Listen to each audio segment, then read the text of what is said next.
નમસ્કાર મિત્રો, અત્યારે હું કચ્છના વાંઢિયા ગામે છું અને તમે મારા પાછળ દ્રશ્યોમાં જોઈ શકો છો અદાણીની હાઈ ટેન્શનની લાઈન અહીંયાથી પસાર થઈ રહી છે।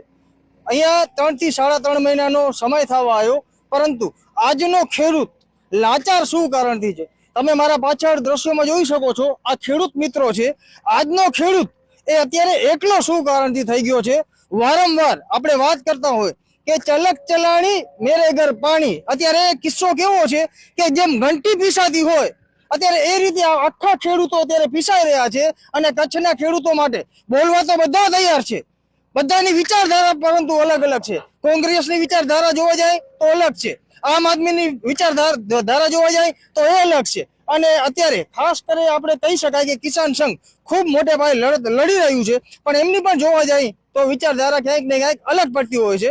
ખરેખર અત્યારે ખેડૂતનો મુદ્દો હોય ત્યારે વિચારધારાને સાઈડમાં મૂકી અને ખેડૂતને કઈ રીતે વળતર દેવડાવો, કારણ કે અત્યારે તમે જોઈ શકો છો જ્યાં ટ્રેક્ટર હાલવા જોઈએ એની જગ્યાએ અત્યારે જેસીબી મશીન ચાલી રહ્યા છે। અને આપણા નમાલા બધા નેતાઓ, તમને ખબર છે હું તેનું નામ લેવા માંગુ છું, કચ્છના 6 ધારાસભ્ય અને કહી શકાય સાંસદ સભ્ય જે નમાલા બની ગયા છે, જેને ખેડૂતો પ્રત્યે આગળ આવીને બોલવું જોઈએ, એ અત્યારે બોલવા માટે ક્યાંય રાજી નથી। તમે જોઈ શકો છો કેટલી માત્રામાં અત્યારે લોકો અહીંયા મજદૂરો વગર પરમિશને ખેડૂતની અહીંયા અત્યારે કામ ચાલુ છે ફાઉન્ડેશન બનાવવાનું, અને સતત 3 થી 3.5 મહિના થવા આવી ગયા। અત્યાર સુધી એક નેતા કહી શકાય ઇલેક્શન ટાઈમે આ લોકોના ઘરે આવતો નેતા અત્યાર સુધી એક નેતા લોકોને મળવા માટે નથી આવ્યો। અત્યારનો ખેડૂત લાચાર છે, મજબૂર છે।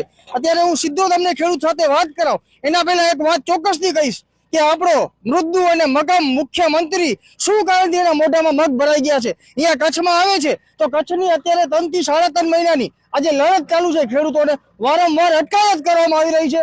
શું કારણ શું છે, શું કારણથી એને અટકાયત કરવામાં આવી રહી છે એ જાણવાનો એને પ્રયત્ન કરવો જોઈએ, પ્રયાસ કરવો જોઈએ, પરંતુ કાંઈ પ્રયાસ કરવામાં નથી આવતું। તમને આમાંથી કોઈ ઉપર તમને લાગે છે કે આ કોઈ ચમરબંધી હોય, આ કોઈ ડ્રગ્સના ધંધા કરતો હોય, કોઈને પણ એવું લાગતું હોય તો મને જણાવજો। પોતાના હક માટે લડવું, પોતાના ન્યાય માટે લડવું એ કોઈ ચમરબંધી નથી કે કોઈ ડ્રગ્સ માફિયા નથી કે કોઈ દારૂનો ધંધો નથી કરતો। ખરેખર હું ચોક્કસથી કહીશ કે આવવાની અટક કરવામાં આવે છે તો હર્ષ સંઘવી કહેતા હશે કે એક ચમરબંધીને છોડવામાં નહીં આવે, તો આમાં તમને કોણ ચમરબંધી લાગી રહ્યો છે? હમણાં આવશે ડાલામાં ગાડીમાં નાખીને બધાને ઉપાડી જશે, કારણ પૂછવામાં આવશે કે શું કારણ છે તો કહેશે તમે કલેક્ટર કને જાઓ, કલેક્ટર કને પહોંચે છે તો કલેક્ટર તો હાજર નથી હોતા, તો જાશે કેના પાસે ખેડૂતો? અત્યારે એક નેતાઓ આ નમાલા નેતાઓના કારણે અત્યારે આ લોકોની આ પરિસ્થિતિ છે કે વગર વળતરનો 1 રૂપિયો ચૂકવ્યા વગર તમે જોઈ શકો છો અત્યારે કેટલા લોકો કામ કરે છે। તમે તમારી નરી આંખે જોઈ શકો છો કેટલા લોકો કામ કરી રહ્યા છે 1 પણ રૂપિયાની વળતર ચૂકવ્યા વગર। હવે અહીંયાના સીધા જે ખેડૂતો છે તેમનાથી આપણે વાત કરીએ કે કેટલા એના ઉપર દમનગીરી ઉતારવામાં આવી છે, કેટલા અત્યાચાર કરવામાં આવે છે, આપણે વાત કરશું સીધી ખેડૂત સાથે।